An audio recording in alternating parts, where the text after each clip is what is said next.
আসসালামু আলাইকুম everyone, I hope আশা করি সকলে ভালো আছেন। আমিও ভালো আছি। তো আপনারা দেখতেই পাচ্ছেন আজকে আমি কি রান্না করব। এখানে আমি রান্না করব গরুর মাংস। তো এখানে আমি 2 কেজি গরুর মাংস নিয়ে নিচ্ছি।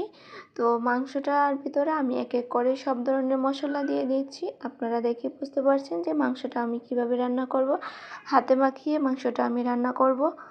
তো হাতে মাখিয়ে মাংস রান্না করা আমি শিখেছি আমার বোনের কাছ থেকে।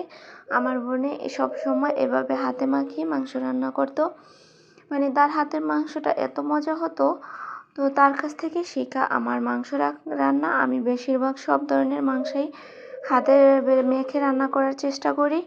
মানে এই হাতে মাখিয়ে রান্না করলে আমার কাছে স্বাদটা বেশি বেড়ে যায়। তো আমি এক এক করে সব ধরনের মশলা এখানে দিয়ে দিয়েছি, দিয়ে আমি হাতে মেখে 20 মিনিটের জন্য ম্যারিনেট করে রেখে দেব।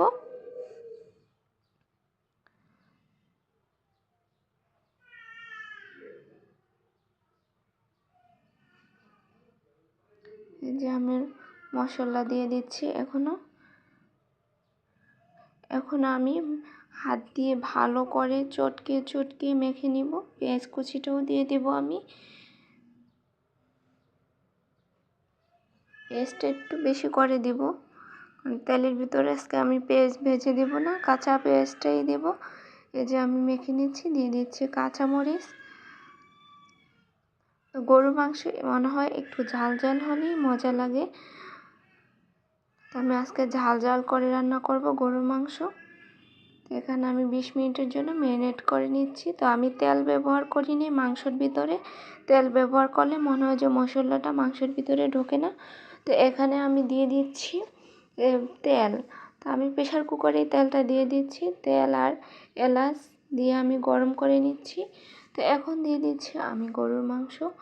তো গরুর মাংসটা আমি দিয়ে ভেজে নিব যতক্ষণ না পর্যন্ত মাংস থেকে পানি বের না হয়, ততক্ষণ পর্যন্ত প্রেশার কুকারের ঢাকনা আমি লাগাবো না।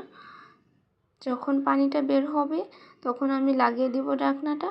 আমি ওই মাংসর পানি দিয়ে আজকে মাংসটা রান্না করব।